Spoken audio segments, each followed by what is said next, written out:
Hi everyone, welcome back to my YouTube, and today I want to talk about the new trend in drum and bass, which is basically jump up basses, but in dance floor drum and bass. And I'm talking specifically about a couple of wavetables. Those wavetables are located in Serum 2 folder Vowel, so you can use some of these to create really interesting basses, but at first glance they sound pretty much like old jump up. Yeah. There's a lot you can do with them. I think what happened was that jump up became too huge to ignore. So like if you listen to K9's latest release, Feel the Vibration or Culture Shock's Empire, you must have noticed some really interesting throaty basses that haven't been around for a long period. They're kind of fresh. And my guess is that they're using vowel wavetables. Vowel wavetables is easy to customize. So you can actually record yourself speaking or something like that and drop that in, or maybe like use an AI to just say a word or like just a phrase or just, whatever. And then you can kind of play around with it. But yeah, I mean, I think everybody just uses retro speaking and stuff like that. Let me show you a couple of presets from my Patreon, So first one being called Dancefloor Midbase.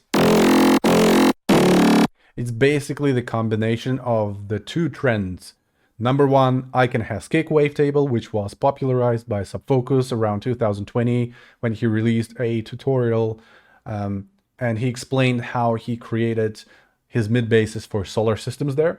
And everybody went crazy. The producers just went nuts. They jumped on the trend, and it's 2025 right now, and everybody's still using Icon Has Kick, which is something like this. It's pretty good for when you want to create like a pointy, perky bass. So I mean, combine that with this wavetable. Oh, that's nasty. And yeah, honestly, I mean, this works really cool, but you can only use just one vowel wavetable and extract a really cool sound with it if you use it with a good filter. For example, this one. Ooh, if you add a sub on it, it sounds pretty nasty.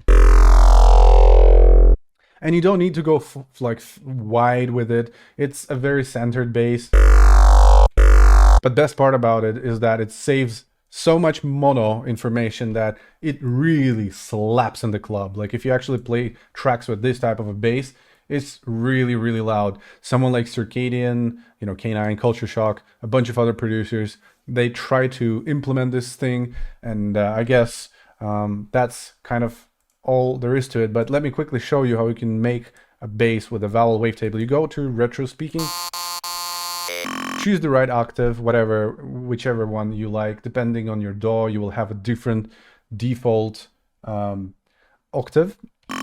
So then you go over here, morph, crossfade. So you can change the snapshots of your wavetable quickly without them sounding like robotic. You can actually, the transition is very fluid and smooth. You choose something, then you go over here, choose Alt Warp and Bend plus minus. Ooh, that's already pretty cool. Now imagine adding some notch filter in it and connecting that notch filter with the bend plus minus knob so that shifts over time. Let's add a notch filter kind of like this. And, make it slow. Like really slow. And then combine these two. It might go a little too crazy, but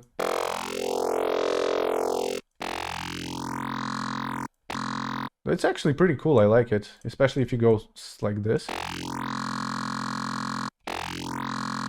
That sounds pretty nice. Imagine adding like a sub bass underneath. Ooh. It's really that easy. There is no like complicated sorry about this, guys, it's my Discord. There's nothing really complicated about this. And now I will add an Icon Has Kick on top of it because it's still kind of trendy, but you don't want to forget about it, but also you don't want to overuse it. But you can still kind of combine this. And let me reduce the octave. Ooh.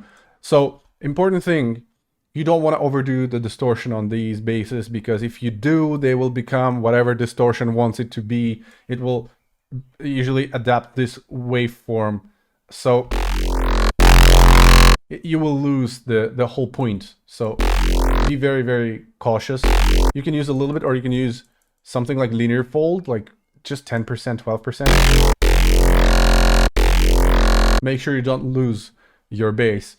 Alternatively, you could go to effects, add a splitter, low, mid, high. And for example, if you want to push lows, you could add a distortion there. Delete this one, just add a distortion here. So it only pushes the harmonics of the lower part of the spectrum. And here you determine how much is it, low. Okay, 0 to 200, nice. So the sub is actually more full, but the mids and highs are chill. Now, if you want to make it even more cool, you can go mids and make them a little bit wider with Bode, I don't know, frequency shifter. You just give it a little bit of a blur. And then you go highs and do some weird filter stuff just for fun right here. And you kind of use like a phaser or something and just make some movement.